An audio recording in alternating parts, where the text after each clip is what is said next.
Dear brothers and sisters, the unanimous testimony of history is that the tomb was empty on Easter Sunday. Hallelujah. The tomb was empty on Easter Sunday. There was absolutely no motive for the disciples or the Romans or the Jewish authorities to have stolen the body. The only explanation that fits the facts is that Jesus really did return from the dead. Especially when we go to the third E, which stands for the eyewitnesses. Not only was Jesus' tomb empty, but over a period of 40 days, Jesus appeared alive a dozen different times to more than 515 individuals, to men and women, to believers and doubters, to tough-minded people and tender-hearted people, sometimes to groups, sometimes to individuals, sometimes indoors, sometimes outdoors in broad daylight. He talked with people, he ate with people, he invited even one skeptic to come put his finger in his nail prints. He called him and said, "Come, put your finger in the side where the spear dug into me." And that disciple Thomas became so convicted and convinced that he ended up proclaiming to his violent death in South India that Jesus indeed had been resurrected. 515 people, that's a lot of eyewitnesses. And so this morning, we don't have any doubt. I don't believe anybody here has any doubts about it. But I believe that we need to be proof producers. No use having the evidence, no use having all of this inside of us, but we go about as if Jesus is dead. The church at this stage in the history of the world behaves as if our author and finisher of our faith, the one that started it all, the one that gave rise to the church, like he's abdicated the throne, he's not in power anymore, he has no authority, and therefore the church has got no authority, the church has got no power, and we go about doing our work as if, our God died and he's dead. It's time that we woke up, it's time that we stood up, it's time that we proclaimed, it's time that through our testimony, through our lives, through our walk, through our talk, everybody will know that Jesus Christ is alive. So this morning, let's look at what happened to the disciples. These men saw Jesus before the crucifixion, and they saw Jesus after the resurrection. What do we see? Well, the disciples before Easter, they were a bunch of dejected and despondent fellows because they thought the leader was gone forever. Peter denied Jesus 3 times. All his disciples fled. They felt that this was the end and we have nothing more to live for. But history clearly shows us that after Easter, they boldly proclaimed that Jesus Christ is alive. Suddenly these once cowardly men are transformed into people filled with courage, willing to fearlessly proclaim to the world that Jesus Christ is alive. These same people that had nothing, that had no boldness, that were a timid bunch. Can you imagine getting into a room and locking the doors and locking the windows and afraid for their lives?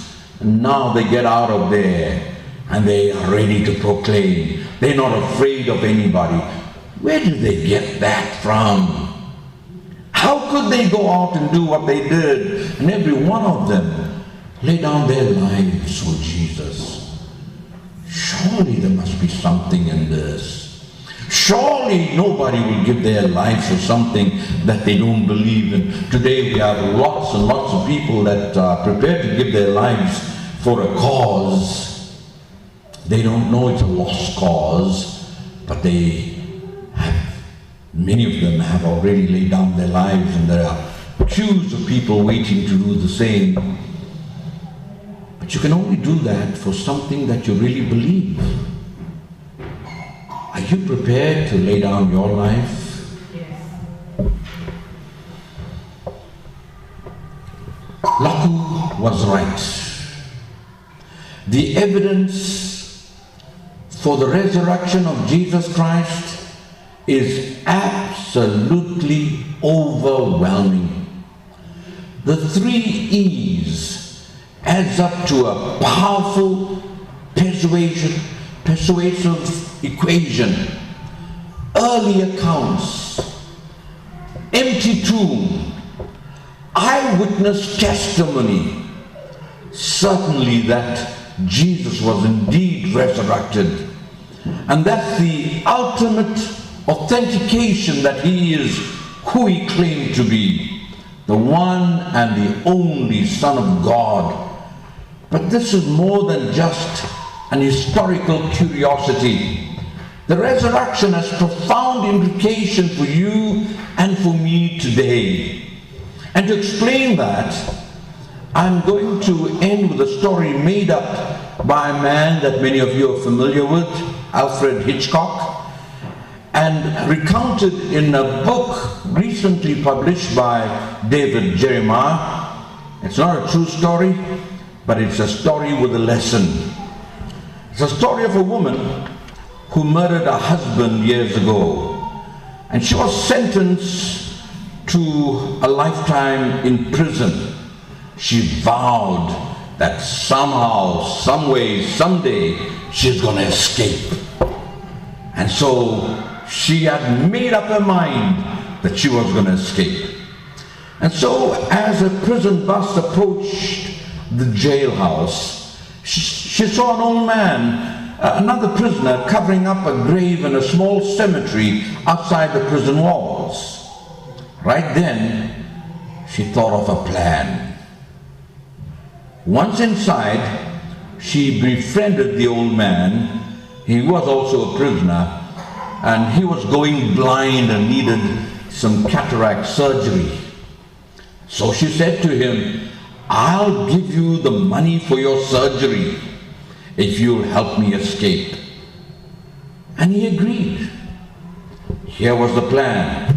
The next time she heard the bells toll, which indicated an inmate had died, she would sneak down to the workroom where he made the caskets and slide inside with the body and pull the coverings over her.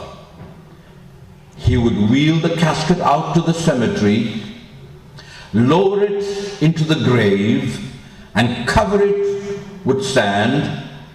But that night, when nobody was watching, he'd return and dig up the casket and set her free. It was all set up. Excellent plan. And she was so happy that she was going to be set free in a little while. Late one night,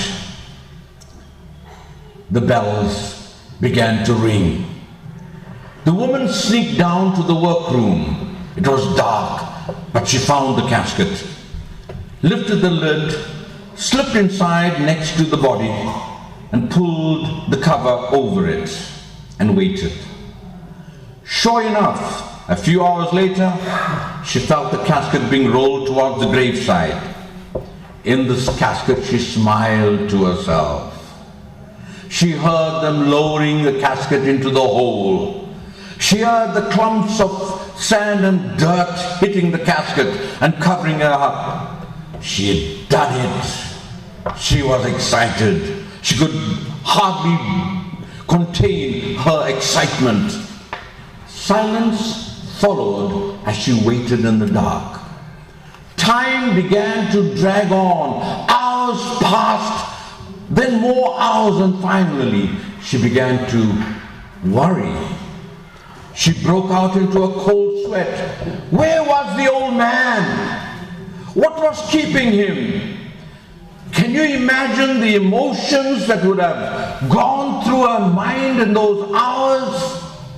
In a moment of panic, she reached into her pocket and found some matches.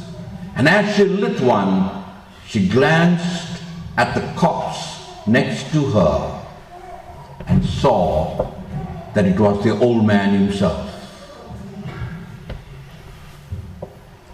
Her only hope was gone. The person that she believed that would set her free was dead. The lesson for you, the lesson for me today is every single religious leader in history is in the grave right now. Buddha, Muhammad, these other fellows, Hare Krishna and company, I don't even know if they ever existed, but if they did, they're all in the grave. Friends, please listen carefully. Every single religious leader in history is in the grave right now. But the tomb of Jesus Christ is empty, simply because he had the power of God to overcome the grave. He had the power of God. So let me ask the question, who are you going to put your hope in to help you overcome the grave? You just heard the evidence. It's compelling towards Jesus Christ as telling the truth when he said in John 11 and verse 25, I am the resurrection and the life. Not I was, not I will be, I am the resurrection and the life. He who believes in me will live even though he dies. One thing we haven't talked about today is the why of Jesus' death. You see, your wrongdoing has separated you from a perfect God.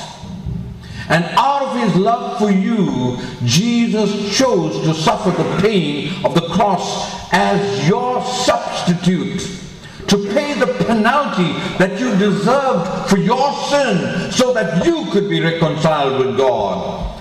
And when you confess your wrongdoings and personally apply Christ's work on the cross to your life, you'll receive Christ as your forgiver and leader. You receive eternal life as the gift of grace. Then you can, in confidence, also overcome the grave and spend eternity with Jesus in heaven. I say to you this morning, go ahead and do what Laku did.